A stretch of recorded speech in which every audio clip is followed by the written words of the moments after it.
Abra sua Bíblia comigo em Atos dos Apóstolos, capítulo 1. Que hora? 11h38. Meio de meio, tá bom. Atos dos Apóstolos, capítulo 1, versículo 1. Nós vimos a nossa identidade verdadeira, identidade da eternidade.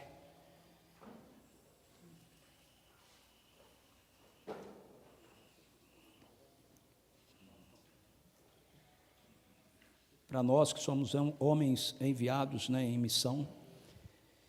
E agora eu quero aprofundar um pouquinho mais essa última parte, que tem a ver com nós sermos enviados em missão, enviados com um propósito.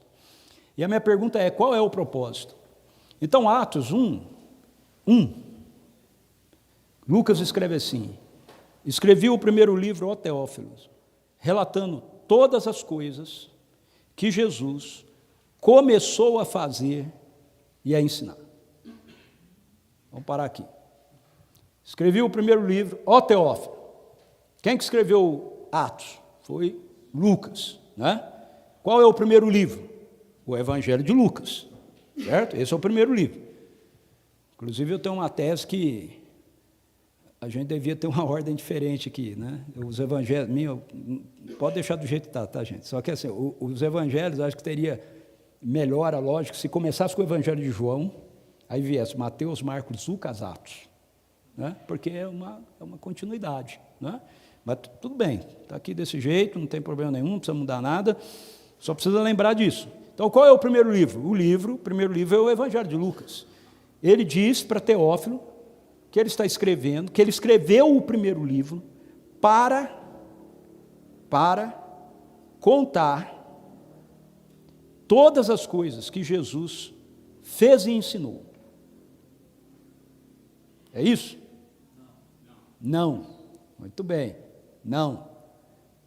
O que é que ele diz? Contar todas as coisas que Jesus começou a fazer e a ensinar. Não todas as coisas que Jesus fez e ensinou, mas todas as coisas que Jesus começou a fazer e ensinar. Não se engane, a Bíblia é a palavra de Deus, não tem nada aqui que está por aqui por acaso, certo? Os escritores estão escrevendo, mas o Espírito Santo está por detrás desse negócio. Então, qual é a ideia? Qual é? Isso é o que está explícito. O que está implícito? O que está implícito é, eu estou escrevendo o segundo livro para contar tudo que Jesus continuou fazendo e ensinando. Certo? É isso que está implícito. Porque ele está dizendo, eu escrevi o primeiro para contar tudo que Jesus começou a fazer e a ensinar. Se o interesse, se o que Jesus fez e ensinou acabou, então eu escrevi o primeiro livro para contar tudo que Jesus fez e ensinou. Mas não, Lucas diz, eu escrevi o primeiro livro para contar tudo o que Jesus começou a fazer e a ensinar. E agora, eu estou escrevendo o segundo livro para contar tudo o que Jesus continua fazendo e ensinando. Qual é o ponto? O ponto é, qual é a nossa missão? Qual é o nosso propósito? Nós somos enviados para quê? Nós somos enviados para continuar a fazer aquilo que Jesus fez, ou, se quiser colocar de uma outra forma, nós somos enviados para que Jesus continue a fazer, através de nós, aquilo que ele vinha fazendo, quando ele estava encarnado aqui, como um ser humano, como uma pessoa. Por que isso é importante? Bom, agora você volta aí só um pouquinho para trás, vai para o Evangelho de João, capítulo 20. Por que isso é importante a gente entender? É importante a gente entender porque a missão, ela está baseada, ela está referendada num modelo.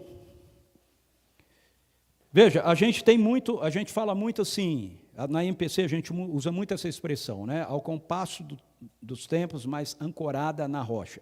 Aí a gente fala, a rocha é a mensagem, certo? Nós não abrimos mão dela, é o conteúdo, não abrimos mão. Mas, ao compasso dos tempos, são os métodos, ok? E os métodos, eles mudam. E é verdade isso. Só que nós temos um modelo.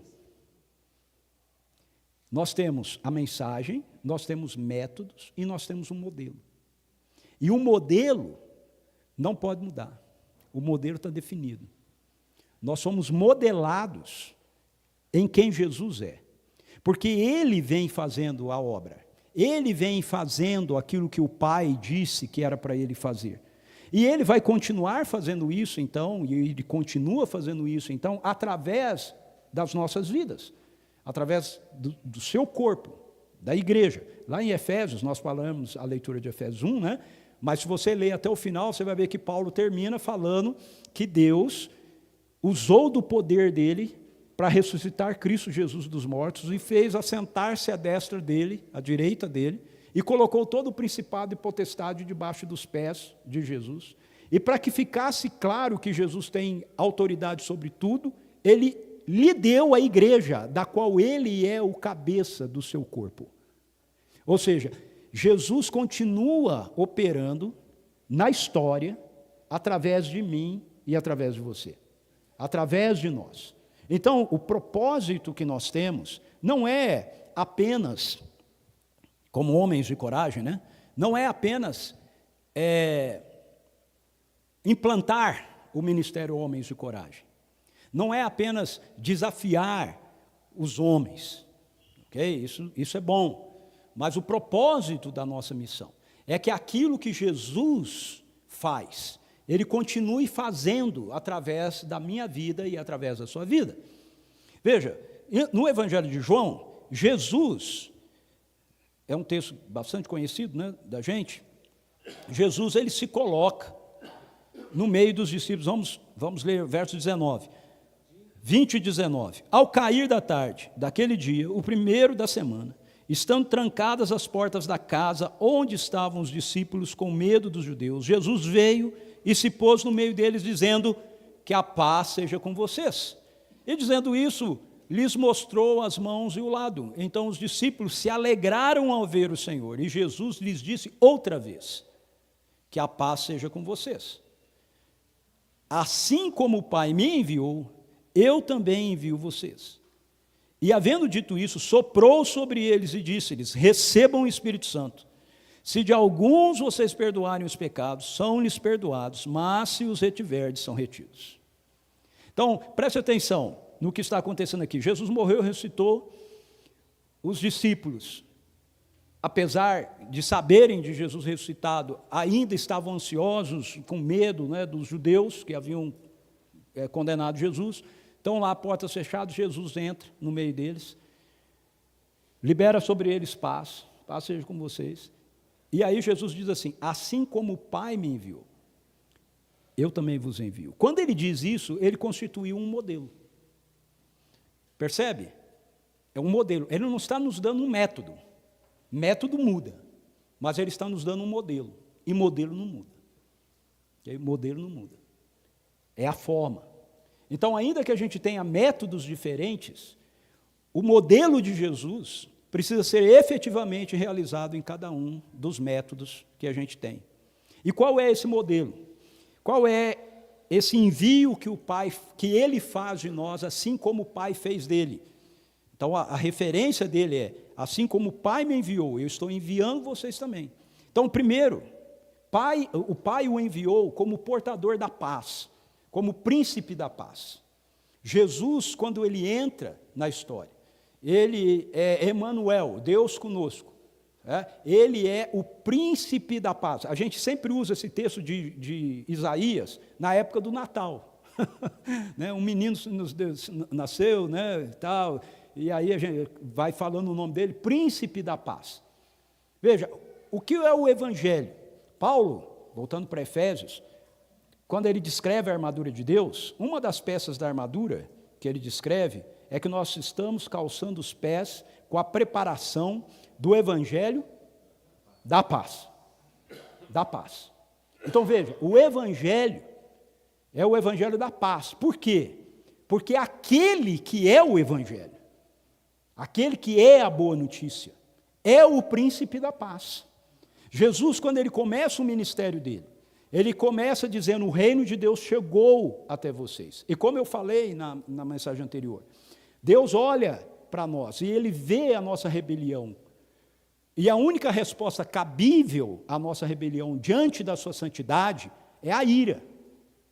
Mas Deus é santo, Ele é justo, mas também Ele é amor.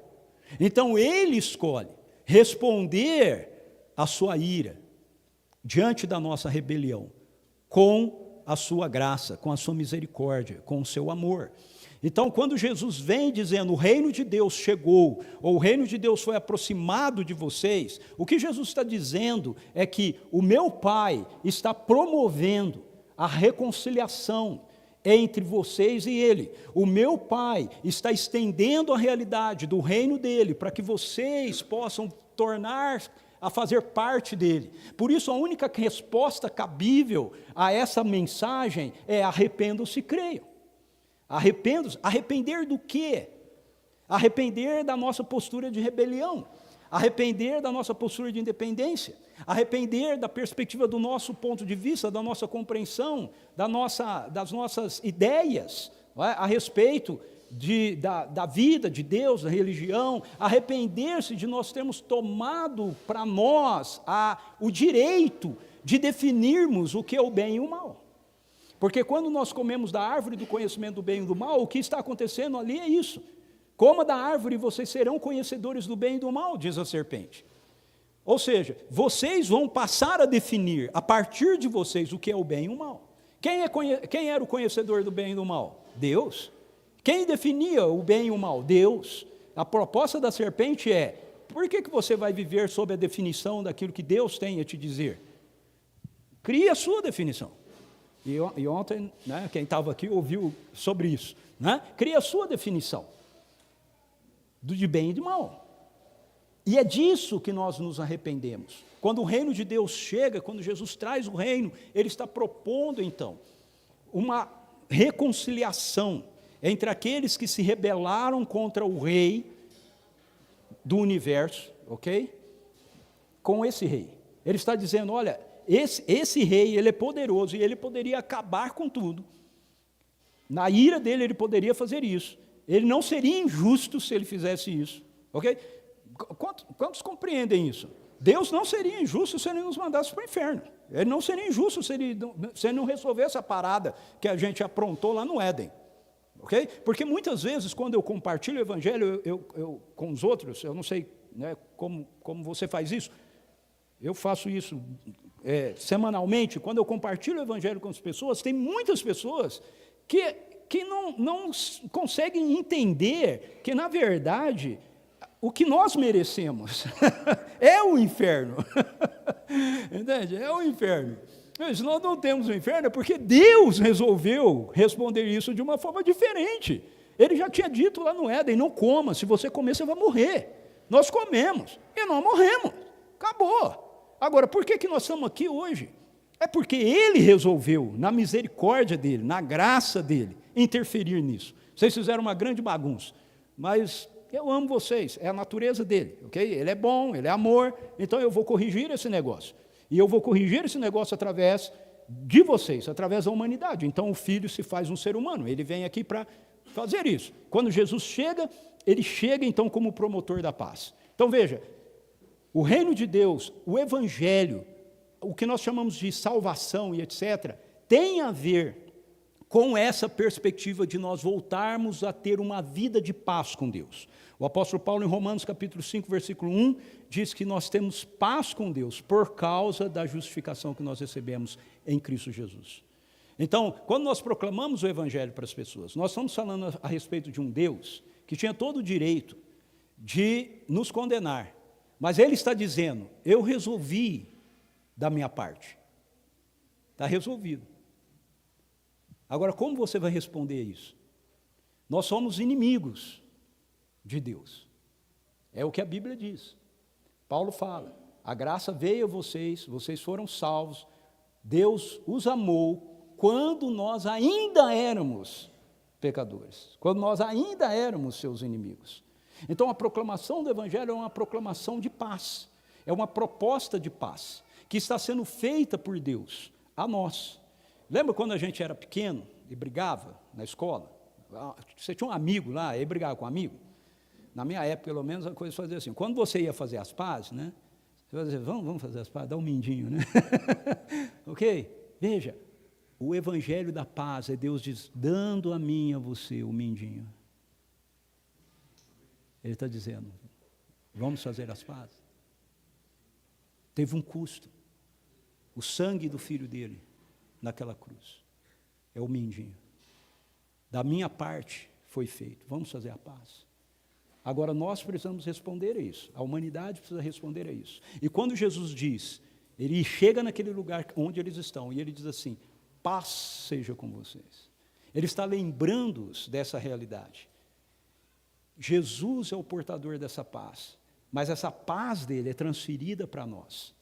E agora nós somos os portadores dessa paz. Nós calçamos os pés com o evangelho da paz.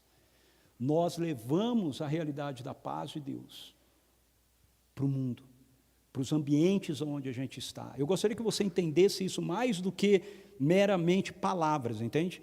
Veja, Jesus ele entra naquele lugar. Qual é o lugar? Qual é o clima do lugar? É medo, não é isso? O texto diz que eles estão fechados ali com medo dos judeus. Então Jesus entra naquele ambiente de medo e ele diz, paz seja com vocês. Homens de coragem, quais são os ambientes de medo onde Deus tem enviado você?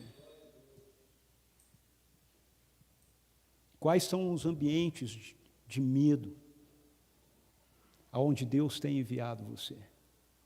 Nós vivemos numa sociedade tomada pelo medo. Então, Jesus está liberando, quando ele chega naquele lugar, ele libera a realidade da paz dele. Paz sejam com vocês. Mostra as mãos, mostra os lados, eles ficam alegres, ele diz de novo, paz seja com vocês. Nós somos portadores da paz de Deus. Nós precisamos levar isso a sério. Nós somos da sabedoria. Veja, nós temos que proclamar o evangelho, mas nós temos que lembrar que o evangelho é o evangelho da paz. O Deus da paz, diz Paulo, em breve esmagará Satanás debaixo dos pés de vocês. Não é interessante isso? O Deus da paz esmagará Satanás debaixo dos pés de vocês. Nós não devemos ser coniventes com o mal, mas nós precisamos responder ao mal com a paz. Com a paz de Deus. Esse é o nosso propósito, certo? Nós somos representantes do príncipe da paz. Nós somos embaixadores da paz. Então é muito estranho, irmãos, quando nós temos, por exemplo, respondemos, por exemplo, no clima, né, das redes sociais, as pessoas que nos atacam, as pessoas que nos ofendem, ou as pessoas que têm um ponto de vista, sei lá, X, diferente da gente, com ira, certo? Não, a gente tem que responder com paz. A gente tem que responder com paz. No que depender de vós, tende paz com todos os homens. Com todos os homens, com todas as pessoas. Veja, no que depender de nós. Não é no que depender do outro, é no que depender de nós. Então esse é um modelo, entende? Não é uma estratégia. Métodos mudam. Isso é um modelo. Seja qual for o método que a gente usar, esse modelo da paz precisa estar presente. Mas aí Jesus, em seguida, diz o texto, que ele sopra sobre eles o Espírito Santo. Ele diz, assim como o Pai me enviou, eu também vos envio. Sopra sobre eles o Espírito Santo. Então aqui entra aquele ponto, que foi o último ponto que eu estava trabalhando um pouquinho com vocês na última mensagem. Como Jesus foi enviado pelo Pai? Jesus foi enviado no poder do Espírito Santo. Veja, Jesus, nós usamos essa expressão, e ela é corretíssima, certo? Jesus, ele é 100% Deus, e ele é 100% homem. Isso tem a ver com a identidade dele. Ele é 100% Deus, e ele é 100% homem. No entanto, na prática, embora a gente faça essa afirmação, na prática, eu percebo que muitas vezes a tendência da gente é olhar para Jesus e pensar assim, ele era 70% Deus e 30% homem. Entende? Na prática é isso. Por quê? Como Jesus transforma a água em vinho? Por que ele transforma a água? Seja honesto, a maioria das vezes a gente vai dizer, porque ele é Deus, ele transformou a água em vinho. Mas não é. Jesus não transformou a água em vinho usando o poder dele de Deus. Ele não fez isso. Jesus não andou sobre as águas porque ele é Deus. Jesus andou sobre as águas como um ser humano. Ele transformou a água em vinho como ser humano. Ele liberou o perdão de pecados, não porque ele é Deus, mas ele fez isso como um ser humano. Aí você fala, que é isso, Ricardo? Você está falando heresia. Bom, vamos voltar no texto aqui. Recebam o Espírito Santo. Se de alguns vocês perdoarem os pecados, são-lhes perdoados. Se retiver, é retido. Se Jesus perdoou pecados porque ele é Deus, como é que ele está dizendo aqui que eles têm autoridade para perdoar pecado? Ou para reter pecado? A Igreja Católica usa isso de uma forma errada, ok? Aplica isso de uma forma errada. Mas veja, o ponto é, o que Jesus está fazendo na vida dele, humana, ele está fazendo como um modelo para a gente, do que significa ser um ser humano, conforme o que Deus criou o ser humano para ser.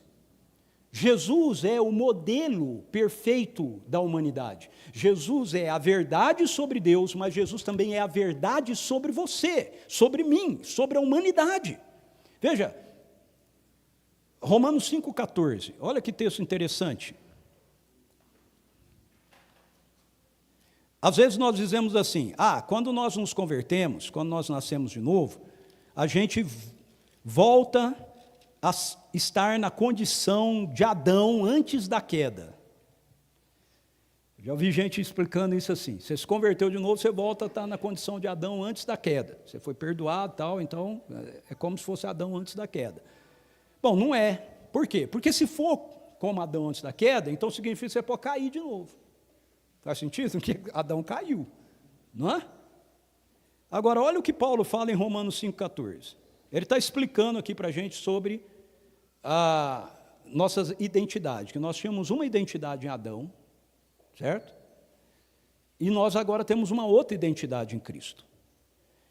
E aí, no verso 14, ele diz assim, no entanto, a morte reinou desde Adão até Moisés, mesmo sobre aqueles que não pecaram à semelhança da transgressão de Adão, o qual prefigurava aquele que haveria de vir. Olha que texto interessante. Adão, antes da queda, não é a humanidade do jeito que Deus criou a humanidade para ser. Adão, antes da queda, prefigura a humanidade como ela deveria ser. Por quê? Porque a humanidade, como ela foi criada para ser, é representada na pessoa de Jesus. Adão prefigurava aquele que haveria de vir. Então sempre foi Jesus. O modelo sempre foi ele. A perspectiva da humanidade, de acordo com o coração de Deus, sempre foi o Filho.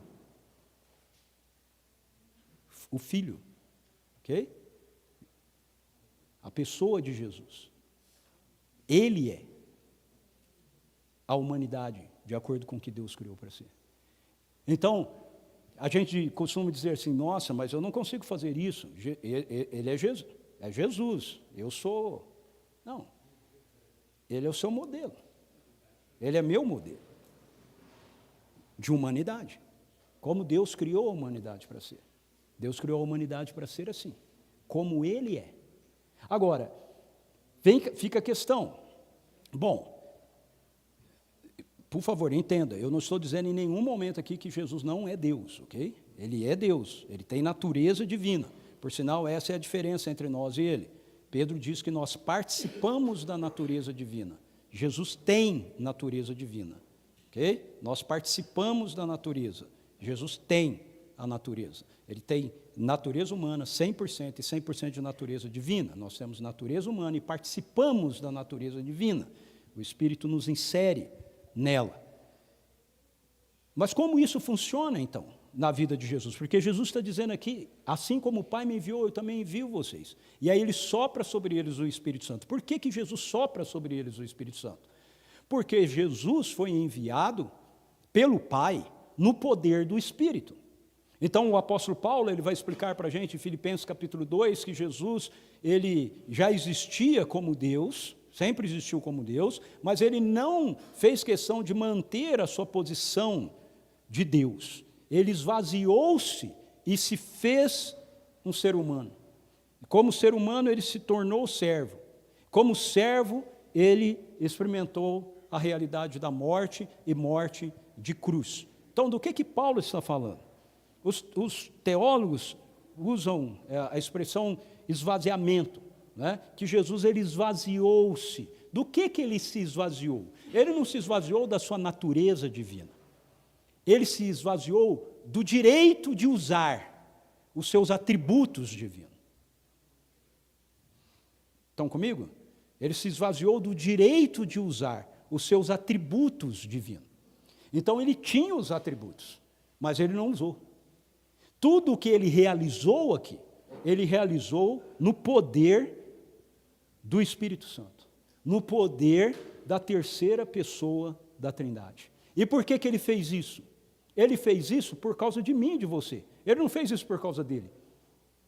Pense, ele é Deus. Ele tem natureza humana, mas ele tem natureza divina. Ou seja, ele não precisava do Espírito Santo para fazer nada do que ele fez. Ele poderia ter feito com a natureza divina dele, com o poder divino dele. Mas ele não fez. E esse é o ponto. Por que ele não fez? Ele não fez porque ele iria continuar fazendo através de pessoas como eu e como você. Ele fez através do poder do Espírito, para que a gente pudesse entender que ele iria enviar, soprou sobre eles o Espírito Santo. O mesmo Espírito Santo que veio sobre ele no batismo, ele soprou sobre nós. Ele derramou sobre nós, sobre a igreja, sobre mim, sobre você. Então, nós somos enviados com o propósito de representarmos a realidade do reino de Deus que se manifestava através de Jesus por causa do poder do Espírito. E para isso nós recebemos o Espírito. O Espírito está em nós para o nosso bem, mas o Espírito deve fluir de nós para o bem dos outros. Jesus diz em João capítulo 7, no grande dia da festa, final lá dos tabernáculos, o pessoal vinha, jogava água, né, lá na fonte. Quando eles estão fazendo isso, o texto bíblico diz que Jesus se levanta e fala em alta voz: todo aquele que tem sede, venha a mim e beba. Quem de mim beber, do seu interior fluirão rios de água viva. E aí João, que está escrevendo o Evangelho, explica, né? Ele faz uma nota explicativa. Ele diz assim: ele se referia ao Espírito Santo, que até aquele momento ainda não havia sido dado. Veja, João está escrevendo de um momento ou de uma perspectiva onde o Espírito já foi dado. Então, quando João ouviu aquilo de Jesus, ele não entendeu nada. Ele não entendeu nada. Esse negócio, rio de água viva, como é que é esse trem, né? O que vai beber dele vai fluir o rio de água viva? Do que ele está falando? Mas quando o Espírito Santo foi derramado, ele entendeu do que Jesus estava falando. E quando ele escreveu o Evangelho, e ele chegou nessa parte, ele falou: eu preciso explicar para eles sobre o que é esse negócio de água viva. É o Espírito Santo fluindo da gente. O que isso mostra para mim e para você? O Espírito Santo, lembra? Efésios, que foi dado a nós como selo. O Espírito Santo não foi dado a nós para ficar retido em nós. Essa igreja não entendeu. Eu vou falar aqui. O Espírito Santo não nos foi dado para ficar retido em nós. Amém. Amém. O Espírito Santo nos foi dado para que ele flua através de nós, para que a vida de Deus que foi depositada em nós flua através de nós. É isso que acontecia na vida de Jesus. Veja o que Jesus fez os primeiros 30 anos da vida dele. Trabalhou, não é? Como um carpinteiro em Nazaré. É isso que ele fez. Ele era, na expressão hebraica, né, judaica, um tzadik. ok? Um tzadik é um judeu justo. Um judeu justo é um judeu que leva a lei a sério, ok? É o cara lá do Salmo 78 que fala, não esconderemos. É o cara de Deuteronômio 6 que eu ando e vou ensinar para... Jesus cumpriu toda a lei. Jesus viveu como um homem, inserido na realidade da antiga aliança. 30 anos da vida dele, o que ele fez foi servir a Deus com seriedade, com louvor, frequentava a sinagoga, cuidou da família dele. Aos 30 anos de idade, veja, quem tem a doutrina do menino Deus é a Igreja Católica, ok? A Igreja Reformada, a Igreja Protestante, ela não tem essa doutrina do menino Deus. Qual é essa doutrina do menino Deus? É a ideia de que antes do batismo, Jesus já fazia milagres e ele já fazia as coisas. Por quê? Porque ele era Deus. Mas não é isso que os evangelhos nos mostram. Você não tem nenhuma citação nos evangelhos de Jesus fazer alguma coisa extraordinária antes do batismo dele. Você tem lá a cena dele discutindo com os mestres com 12 anos, não é? Com os mestres da lei, o pessoal está impressionado, a capacidade que ele tem, o conhecimento que ele tinha das escrituras e tal, mas você não tem nenhuma narrativa de algo sobrenatural. Com 30 anos de idade, Lucas diz que Jesus vai até João e ele é batizado no Jordão. Quando ele é batizado, o céu se abre, o Espírito Santo de Deus desce sobre ele em forma corpórea, evidenciando que ele é o Messias, ele é o batizador com o Espírito Santo, ele é o portador da nova aliança. E aí uma voz vem do céu dizendo, esse é meu filho amado em quem eu tenho todo o meu prazer. Ou seja, essa é a identidade dele. Jesus não fez nada de extraordinário. Nada ainda. Teve uma vida comum. Sem pecar, nunca pecou. Mas uma vida comum. Mas aí o texto de Lucas diz que ele sai de lá, levado pelo Espírito Santo para o deserto. Ele passa 40 dias no deserto, sendo tentado. Ele sai da tentação, verso 14, Lucas 4,14, com essa expressão sendo usada por Lucas. Então Jesus, no poder do Espírito,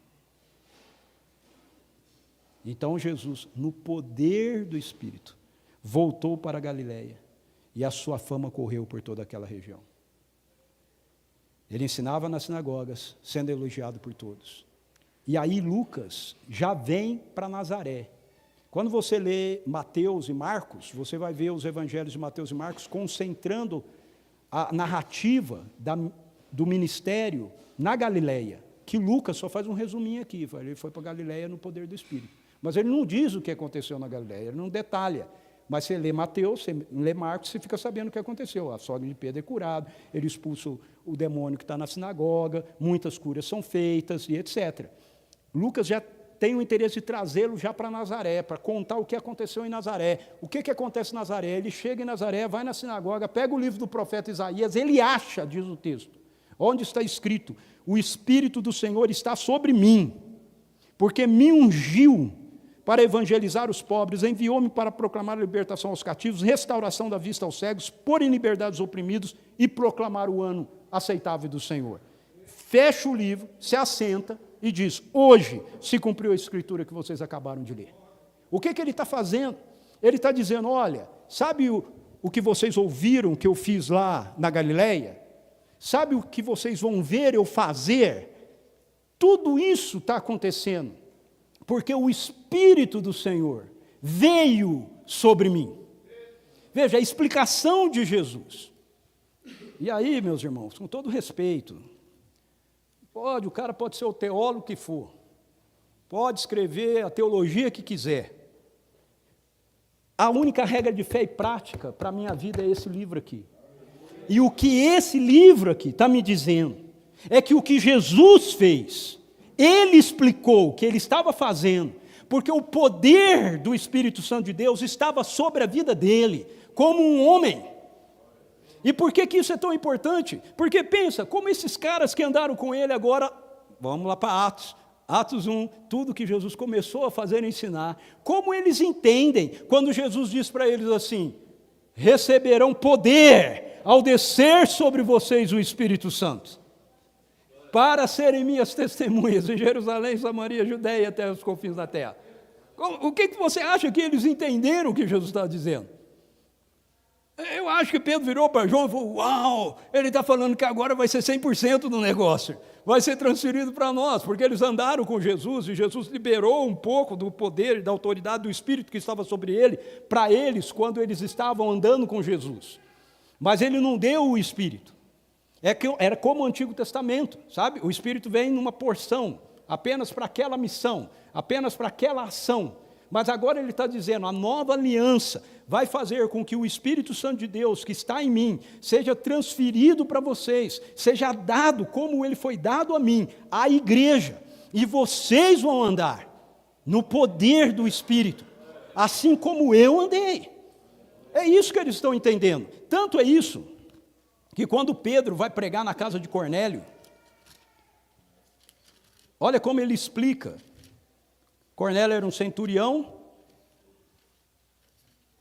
romano, então ele conhecia aquilo que havia acontecido com Jesus. Verso 37, Atos 10, 37, Pedro está pregando e ele diz: vocês sabem o que aconteceu em toda a Judéia, tendo começado na Galileia, depois do batismo de João, depois do batismo que João pregou. Agora olha o verso 38. O que aconteceu? Como Deus ungiu Jesus de Nazaré com o Espírito Santo e com poder, Jesus andou por toda parte, fazendo o bem e curando todos os oprimidos do diabo, porque Deus estava com ele. Veja, olha como Pedro entendeu. Jesus fez o que ele fez, porque o Espírito do Senhor foi dado a ele. Deus operou isso através dele. Pedro não diz, Jesus fez as coisas que ele fez porque ele é Deus. Pedro olha para Jesus como um homem. Ele sabe que Jesus é Deus, mas ele entende que quem está diante dele é um homem. Ele sabe que quem está vivendo e fazendo aquelas coisas é um homem. Eles vão entender mais tarde que esse homem também é Deus, ok? Mas em nenhum momento eles entendem que as coisas que estão acontecendo porque Jesus é Deus. Eles entendem que estão acontecendo porque o Espírito do Senhor está sobre eles. E Jesus diz, assim como o Pai me enviou, eu também envio vocês. O Pai me enviou no poder do Espírito, eu dou o poder do Espírito para vocês, eu sopro o Espírito Santo sobre vocês, para que vocês andem no mesmo poder que eu andei, no mesmo poder. E aí você lê o livro de Atos e você vai ver isso acontecendo nos primeiros seguidores. E o meu ponto aqui é, não deve mudar. Por quê? Porque isso não é método, isso é modelo. Então, seja lá qual for o nosso método, como homens de coragem, como mocidade para Cristo, como igreja, seja lá qual for, nós precisamos do poder do Espírito Santo operando nas nossas vidas e através das nossas vidas. Porque senão o reino de Deus não avança. O reino de Deus não avança nas nossas estratégias, não avança por causa da nossa tecnologia, ele não avança por causa do nosso conhecimento.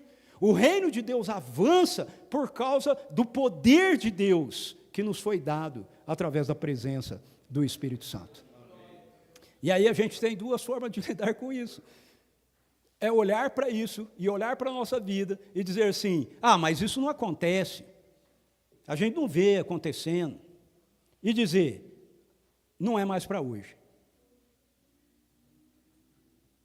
Que, infelizmente, é a atitude que a maior parte da igreja toma.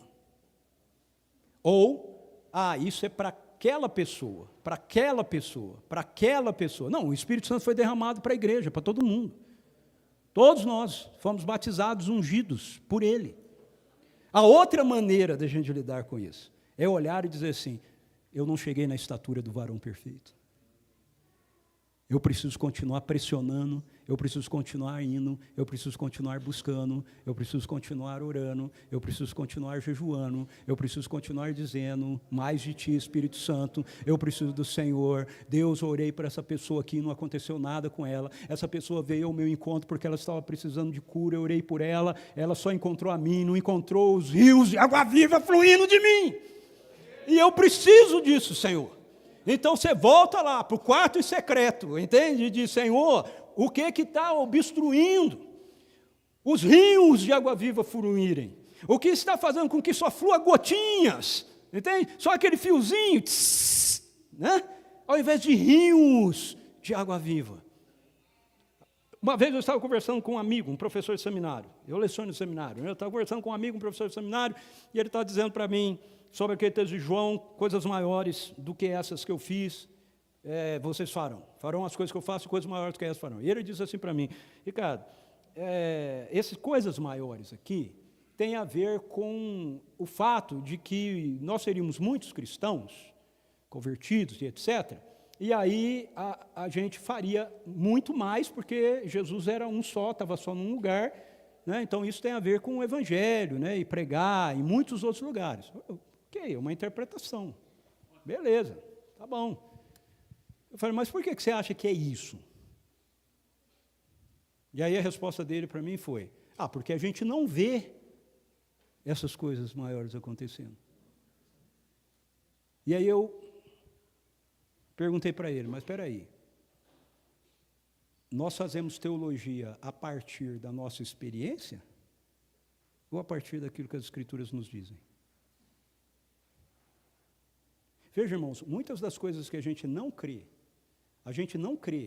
porque a Bíblia diz que não é. A gente não crê porque a gente nunca experimentou. E se você diz que você crê ou deixa de crer em algo nas Escrituras porque você nunca teve a experiência com aquilo, você está fazendo teologia a partir da sua experiência ou a partir da sua não experiência, e não a partir do que as Escrituras dizem. Então eu respondi para ele, olha, eu acho que se aplica sim, nessa questão da gente pregar muito mais do que Jesus pregou, mas eu creio também que Jesus estava falando sobre a gente realmente fazer coisas extraordinárias, maiores do que aquelas que ele fez. Aí ele disse para mim, e como é que você me explica da gente não fazer, a gente não vê? Eu falei, eu explico dizendo que talvez seja a geração das minhas netas que vão fazer. Entende? O fato de não ter sido feito até agora não significa que não vai acontecer. Lembram-se de Davi? O povo está diante do exército dos filisteus, o gigante está lá, porque a gente tem muita essa questão, olha para o Antigo Testamento, né, mas vocês já pararam para pensar que todo mundo que estão lá, naquele momento, que criam no Deus de Abraão, no Deus de Jacó, no Deus de Isaac, não é? Eles creem, eles têm a Torá e tudo mais, eles sabem, né, das histórias, o Mar Vermelho, os milagres que Deus fez através de Moisés. Agora tem um gigante diante deles, e eles não acham que todo aquele milagre, tudo aquilo que estava escrito podia acontecer ali, diante deles, naquele momento, naquela hora.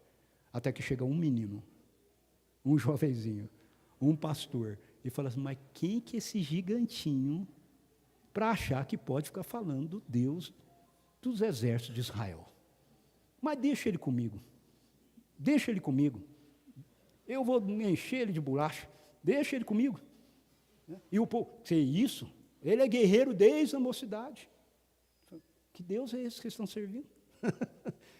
É diferente, irmãos? Não é.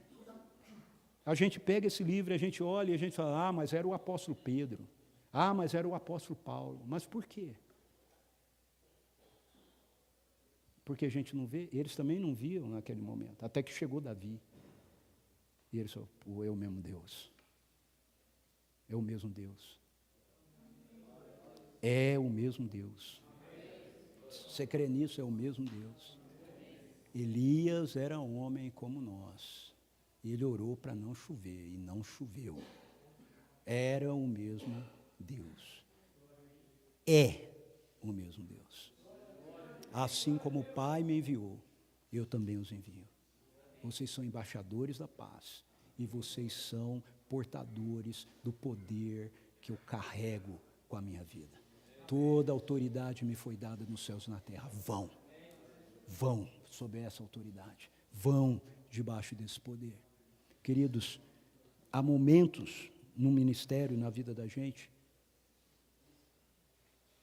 que não são apenas as palavras, certo?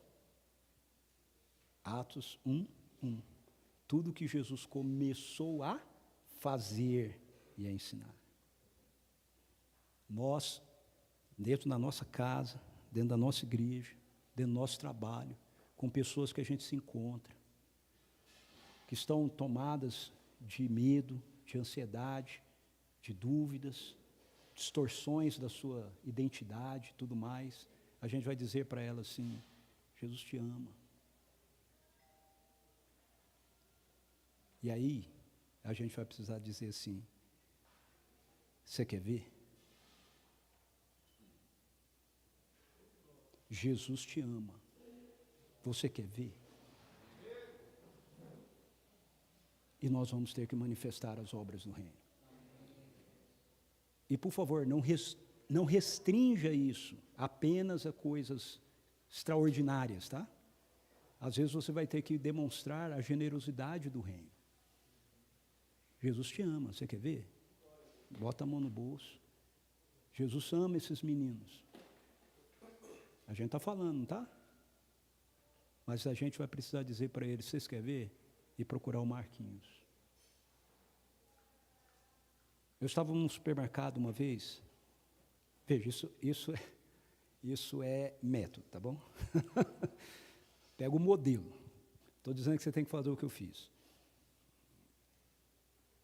Até porque isso vai muito da dinâmica de cada um. Eu estava num supermercado uma vez. Muitas coisas acontecem na minha vida num supermercado, na academia, tá bom?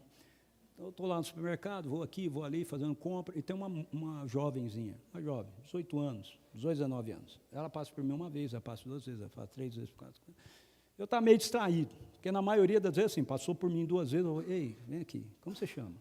Ah, fulano, meu nome é Ricardo, sou um seguidor de Jesus. Sabia que Jesus te ama? Posso orar por você?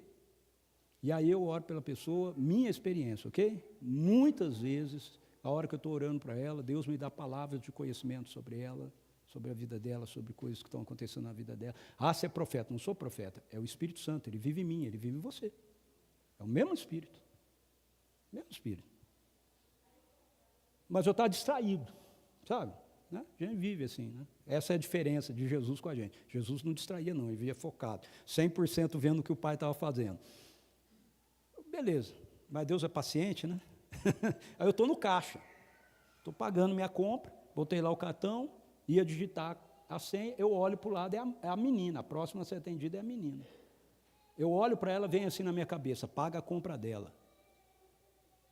Veio esse pensamento assim. Eu dei a nula e falei para a moça: passa a compra dela que eu vou pagar. A moça olha para mim, a menina olha para mim e fala: não, moço, não precisa não. Eu falei: não, filha, eu vou pagar a sua compra. Não, eu não quero, não conheço você. Eu falei: deixa eu falar uma coisa para você. Eu sou um seguidor de Jesus. Ele mandou eu pagar a sua compra. Eu vou pagar a sua compra. Queira você ou não, eu vou pagar. Porque ele mandou eu pagar. Aí a moça do caixa falou: nossa, eu nunca vi tamanha generosidade. Eu falei: filha, não tem a ver com... Não falou generosidade, falou outra palavra lá. Não lembro, mas nesse sentido, né? Falei: ó, não tem nada a ver comigo, não sou bom assim não. Também não sou louco. Eu sou um seguidor de Jesus. Ele é real, ele é Deus, ele viveu entre nós, ele morreu e ressuscitou. E ele coloca a vida dele, a presença da vida dele naqueles que creem nele. Então ele vive em mim. E ele mandou pagar a compra dela. Como você chama? A menina falou o nome da casa e falou: ó, se eu fosse você, eu entregaria a vida para Jesus, viu? Jesus ama você. Ele quer mudar a sua vida. Aí passou as compras da menina, eu paguei. Eu sabia que era Jesus falando comigo. Como eu sabia? Bom, o diabo não manda a gente fazer coisa boa para ninguém, né? O diabo não era. O diabo não era. Eu não tenho dinheiro para ficar pagando a compra de gente que eu não conheço. Então não era um pensamento meu. Não era mesmo. Ok? Eu querer que alguém pague a minha compra é um pensamento meu.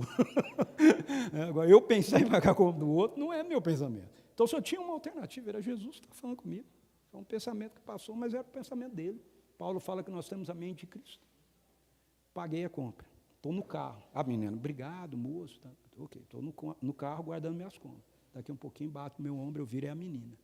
Ela está chorando. Ela fala, eu já agradeci o senhor lá dentro, mas eu precisava falar com o senhor de novo. Eu falei, o que é? Ela falou, eu sei quem é Jesus. Sabe, eu fui muito decepcionada na igreja, faz 2 anos que eu estou afastado dele, mas eu não podia ir embora sem dizer para o senhor, hoje eu estou voltando para Jesus, estou voltando para a igreja. Hoje. Jesus te ama. Você quer ver? Você quer ver? A gente expressa isso com generosidade, a gente expressa isso parando e dando tempo para ouvir uma pessoa, a gente expressa isso entendendo, né, apesar dos nossos compromissos, que, opa, peraí, meu filho está precisando aqui, eu sei, eu vou chegar atrasado ali um pouquinho na reunião, mas eu vou conversar com ele agora aqui. Eu não posso sair de casa aqui sem fazer essa oração com a minha esposa. Entende? Mas também, com aquilo que a gente acha que é extraordinário, porque para Deus tudo é ordinário, né? A gente é que faz essa diferença, extraordinário e ordinário. Né? Também, você está... Deixa eu contar uma outra e acaba, beleza? Eu não posso acabar sem orar, hein, gente? Tem que dar uma resposta. Eu estou na academia, estou treinando. Aí entra uma moça com uma joelheira ortopédica, daqui a aqui. Daquelas que tem uns negócios aqui para ficar fácil de... umas molinhas assim, né? Aí eu estou treinando, ela para do meu lado, eu termino, eu olho para ela e falei, tudo bem? Como você chama? Ana. Falei, Ana, meu nome é Ricardo. O que você fez aí na perna? No joelho? Não fui eu que fiz, foi meus pais. Aí eu, né? Como assim, né? Ela deu risada. Não, isso aqui é de nascença, né? Eu tenho um problema no joelho e tal, assim, né? E já operei 2 vezes, mas não... É mesmo, né? Eu sou um seguidor de Jesus. Eu posso orar pelo seu joelho? Jesus pode te curar. Tudo bem. Eu abaixei e falei, eu posso botar a mão? Ela estava com a joelheira, né? Não ia pôr a mão na perna dela. Posso botar a mão? Pode. Botei a mão no joelheira. Pai, eu te agradeço pela vida. Eu perguntei o nome dela, Ana. Te agradeço pela vida, Ana. Eu peço que o teu poder de cura, Senhor, venha sobre ela agora. Na autoridade do nome de Jesus. Joelho da Ana, seja regenerado, restaurado agora, em nome de Jesus. Fique bom, 100% bom agora, em nome de Jesus. Amém. Tirei a mão. Falei, levantei, quando eu levanto ela está chorando. Assim, aí ela, me desculpa, tal. Falei, não, tudo bem, você sentiu alguma coisa? Falei, não senti nada. Falei, mas assim, eu fiquei muito emocionado, eu nunca vi ninguém fazer isso. Assim, por que alguém preocupar? Por que você... Ela estava besta, por que... Eu falei, não, é por causa de Jesus. Jesus, é o que eu te falei, Ele é Deus. Ele... obrigado. Amém. Falei, vai observando, tá? Para ver se aconteceu alguma coisa. Beleza. Daí 2 semanas, eu estou treinando, ela está de novo lá. Ela chegou, ela estava com a joelheira ainda. Passou, ela mesmo falou, o joelho melhorou bastante, viu? Eu falei, que bom, glória a Deus, viu? Falei, continua, vamos ver aí, ó. Ele está fazendo. Beleza. Semana passada, eu estou treinando, ela chega, sem joelheira. Ela chegou sem joelheira, eu estava treinando aqui, fazendo um negócio, ela bateu assim no meu. Eu parei e olhei para ela não tem mais nada. Você tem um dom de cura? Não tenho. Quem tem é o Espírito Santo. Mas eu tenho o Espírito Santo. E você também tem. É só correr o risco. Sabe? Ele te ama. Você quer ver? Fique em pé. Eu quero orar por você.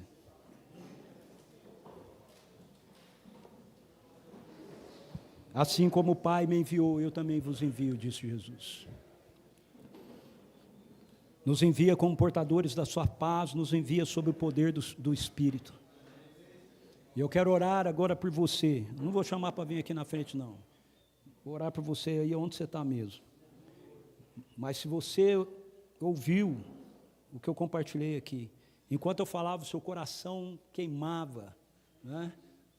O coração batia aqui na garganta, passava na cabeça, meu Deus, será que esse negócio é assim mesmo? Eu tenho certeza que o Espírito Santo vai dar algo para você agora. Nesse momento, Ele vai te dar algo. Senhor, eu peço em nome de Jesus, por mais do Teu Espírito Santo sendo derramado em nós e através de nós. Eu peço que o Senhor abra as comportas da nossa vida para que o Teu Espírito flua de nós. Senhor Jesus, eu peço, sopre sobre nós nesse lugar, essa manhã, em nome de Jesus, um vento renovado da Tua presença, vento renovado da Sua alegria, um vento renovado da Sua paz, um vento renovado do Seu poder, Deus, em nome de Jesus, para a honra e glória do Senhor. Jesus, nós cremos na Tua palavra, a Tua palavra nos diz que assim como o Pai o enviou, o Senhor nos enviou, e nós cremos, ó Senhor amado, que vamos no poder e na autoridade do Teu Espírito, como portadores da paz do reino, para a vida daqueles que estão ao nosso redor, no nosso trabalho, na nossa casa, na nossa família, na nossa igreja, em nome de Jesus. Pai, eu peço que sinais e maravilhas se manifestem, Senhor Deus, através da vida do Teu povo, da Tua igreja, em nome de Jesus. Eu peço que o Senhor nos dê ousadia, uma santa ousadia e um inconformismo, que nós não construamos a nossa vida embasado na nossa experiência ou não experiência, que nós confiemos na Tua palavra e que a gente volte a ela, volte ao lugar secreto, volte à oração, volte ao jejum, volte a bater na porta da graça, até que a gente veja rios de água viva fluindo da nossa vida, pois foi o que o Senhor disse que aconteceria quando o Senhor derramasse o Teu Espírito, e Ele foi derramado, Senhor, e nós Te bendizemos e Te glorificamos por isso, em nome de Jesus. Amém. Amém.